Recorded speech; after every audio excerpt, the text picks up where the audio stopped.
Durgapur still প্ল্যান্টের blast furnace বিভাগে দুর্ঘটনা। সোমবার দুপুর 3:30 নাগাদ ব্লাস্ট ফার্নেস বিভাগের রিপেয়ারিং শপে একটি অক্সিজেন সিলিন্ডার ফেটে যায়। সেই দুর্ঘটনায় প্ল্যান্টের একজন স্থায়ী কর্মী সহ 2 ঠিকা কর্মী ঝলসে যান। দ্রুত তাঁদের উদ্ধার করে প্ল্যান্টের মেডিকেল সেন্টারে নিয়ে যাওয়া হয়। সেখানে প্রাথমিক চিকিৎসার পরে 3 জনকে সংস্থার মূল চিকিৎসাকেন্দ্রে নিয়ে যাওয়া হয়। প্ল্যান্টের অন্যান্য কর্মীদের কথায়, দুর্ঘটনাগ্রস্ত 3 জনের মধ্যে রেজ্জাক আলী এবং ইমরান আলী ঠিকা কর্মী। অন্যদিকে বারিদবরণ ঘোষ কারখানার স্থায়ী কর্মী। এদিন বি শিফট দ্বিতীয় অর্ধের শিফট কাজ করছিলেন 3 জন।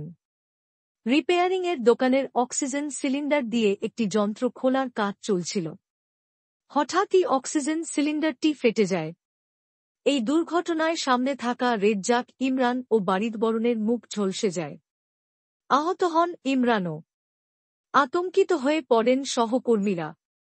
দুর্গাপুর স্টিল প্ল্যান্টের জনসংযোগ আধিকারিক বেদবন্ধু রায় বলেন, কিভাবে এই দুর্ঘটনা ঘটল তা খতিয়ে দেখার জন্য একটি তদন্তকারী টিম গঠন করা হচ্ছে। সেই টিম সমস্ত দিক খতিয়ে দেখে একটি বিস্তারিত রিপোর্ট জমা দেবে, আর সেই রিপোর্ট অনুযায়ী পদক্ষেপ করা হবে।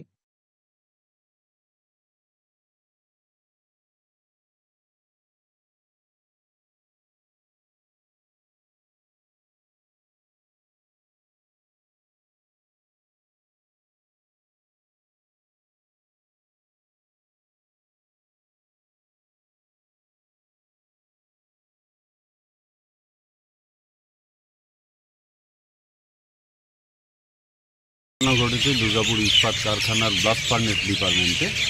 তো সেখানে 3 জন ইনজিওর্ড হয়েছেন, তার মধ্যে একজন পার্মানেন্ট এমপ্লয় এবং 2 জন কন্ট্রাক্টর ওয়ার্কার। কি অবস্থা তাদের? এমনি কথা বলছেন, সেন্স আছে, ঠিক আছে, অক্সিজেন লাগাতে হয়নি।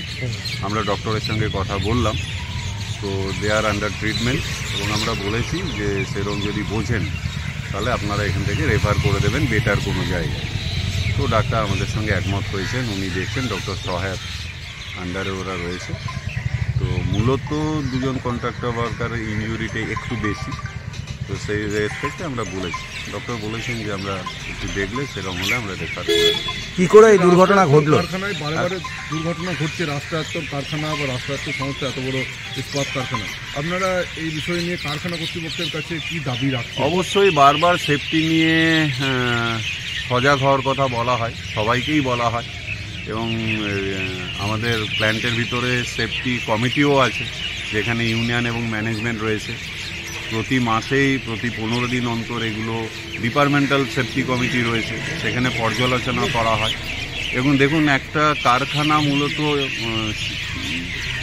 এই ধরনের কারখানায় বিভিন্ন ধরনের প্রবলেম আসতে পারে, যেমন গ্যাস থেকে হতে পারে, হিট থেকে হতে পারে, 1300-1400 ডিগ্রি টেম্পারেচার থাকে, হিট থেকে হতে পারে, ইলেকট্রিসিটি থেকে হতে পারে, হাইট থেকে হতে পারে, স্ট্রাকচারাল প্রবলেম হতে পারে। এই সব জায়গাগুলোই সেফটির অন্তত নিপুণভাবে নজর দেওয়া দরকার, এবং আমাদেরও উচিত যে কোনো কাজটা হওয়ার আগে সাধারণত কন্ট্রাক্টর ওয়ার্কারদেরকে বলা হয় যে তোমরা ওই জায়গার সেফটি না বুঝে কিন্তু কাজে হাত দেবে না। কোনো ম্যানেজমেন্টই তোমাদের কোনো কিছু করতে পারবেন না, সেফটিকে ফার্স্ট প্রেফারেন্স দিতে হবে। তো এইখানে ব্লাস্ট ফার্নেস একটা ভালভের কাজ চলছিল, সেই কাজটা করতে এসে খুলতে গিয়েও আগুন ওখান থেকে বেরিয়ে এসছে, এবং তাদের মূলত মুখে এবং কন্ট্রাক্টর ওয়ার্কারের একজনের বুকে ইনজুরিটা এসছে। এটা মডার্নাইজেশন তো অনেকদিন হয়েছে, কারখানা তো পুরনো, কি বলবেন, এটা কি মডার্নাইজেশন দরকার?